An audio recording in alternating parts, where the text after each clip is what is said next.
First of all வந்து எல்லாருக்கும் பெரிய தேங்க்ஸ், மிகப்பெரிய நன்றி. ஏன்னா அந்த தலைவன் தலைவி படத்தை பொறுத்த வரைக்கும் 3 நாள்ல நீங்களே பார்த்துருப்பீங்க. ஒரு மிகப்பெரிய, ஏன்னா நான் ஒரு டிஸ்ட்ரிபியூட்டர் தயாரிப்பாளராக இருந்து நான் நடிகரானவன்.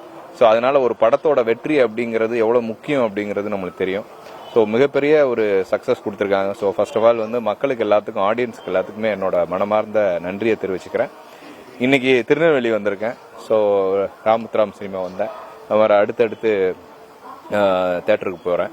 ஸோ விஜய் சேதுபதி வந்து ஒரு நடிப்பு அரக்கன், நடிப்பு அரக்கி நித்யா மேனன். ஸோ நான் நடிச்சிருக்கேன். அப்புறம் யோகி பாபு. முக்கியமாக வந்து இந்த சக்ஸஸ்க்கு முக்கியமான காரணம் வந்து பாண்டியராஜ் சார், டைரக்டர். அப்புறம் இந்த கதையை வந்து தேர்ந்தெடுத்து அதை தயாரிச்ச வந்து சத்யஜோதி பிலிம்ஸ் தியாகராஜன் சாருக்கு வந்து ஒரு மிகப்பெரிய நன்றியை தெரிவிச்சுக்கிறேன். நீங்க சொன்ன மாதிரி வந்து ஆமா, எனக்கு நான் டிஸ்ட்ரிபியூட் ஒரு 4 படம், அப்புறம் ஒரு ப்ரொடியூஸ் விஜய் சேதுபதி வச்சு தர்மதுரை பண்ணேன். அதுல ஒரே ஒரு சாங்ல வந்து கூட நடிச்சிருப்போம். அது கூட சின்னதா ஒரு சாங் தான், பிட்டு தான் பண்ணிருந்தோம். ஆனா நடிக்கணும்னு ஒரு ஆசை. ஏன்னா அவரோட படங்கள் வந்து தேசிய அவார்ட்லாம் வாங்கி சரி நடிக்கும் போது நான் தர்மதுரை நடிக்கும் போதே படத்துல பார்த்திருக்கேன். ஷூட்டிங்லேயே அவ்வளோ ஒரு மிகச்சிறந்த ஒரு நடிகன். வெரைட்டிஸ் ஆஃப் ரோல் பண்றதுல இருந்து எல்லாத்துலயும் அவருக்கு நிகர் அவரே. ஸோ அப்படி ஒருத்தர்கிட்ட வந்து கூட நடிக்கிறேங்கிறது வந்து அது ஒரு நம்ம என்னை பொறுத்த வரைக்கும் அது ஒரு ட்ரீம் தான். பட் அந்த இது வந்து இதுல நிறைவேறிருக்கு. இதுல நானும் காம்பினேஷனே வந்து ரொம்ப செட்டில்டா, ரொம்ப இதா இருக்கும். ஸோ சேதுவே வந்து இல்லடா மச்சான் இந்த ரியாக்ஷன்லாம் ரொம்ப நல்லா இருக்கு, அந்த மாதிரி வந்து ஒரு நல்ல திறமையான நடிகர் சொல்லும் போது சந்தோஷமா இருக்கு. அடுத்த கட்டமா நீங்க என்ன பண்ண, அடுத்த படங்கள்ல என்ன படம் வச்சிருக்கீங்க கையில? இல்ல அடுத்தது வந்து நான் 2 படம் ஹீரோவா பண்றேன்.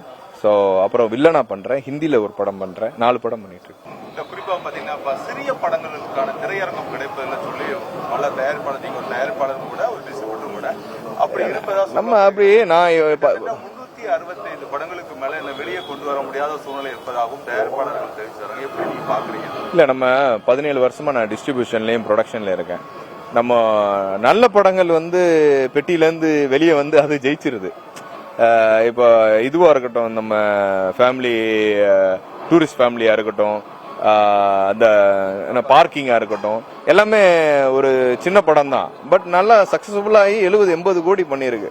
ஸோ நல்ல படங்கள் நல்லா அசம்பிள் பண்ணி கரெக்டான ப்ராஜெக்ட். இந்த படமே எடுத்துக்கோங்களேன், தலைவன் தலைவையே நீங்க பாத்தீங்கன்னா படமாவே ஒரு அவ்வளோ ஆர்டிஸ்ட், அவ்வளோ மெனக்கடல், அழகா ஒரு இடத்துல இருந்து போய் அதே இடத்துல முடியுது மாதிரி படம்.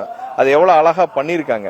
மக்கள் வந்து சிம்பிளுங்க, அவங்க எதிர்பார்க்கறது 200 ரூபா கொடுத்து நான் வந்து படம் பாக்குறேன், குடும்பத்தோட வந்து பாக்குறேன்னா சந்தோஷமா வந்து பாத்துட்டு போனோம் அப்படிங்கிற வந்து என்டர்டைன்மெண்ட்டை விரும்புறாங்க. இல்லைன்னா சில விஷயம் இம்பாக்டா இருக்கணும் அப்படின்னு சொல்லி விரும்புறாங்க.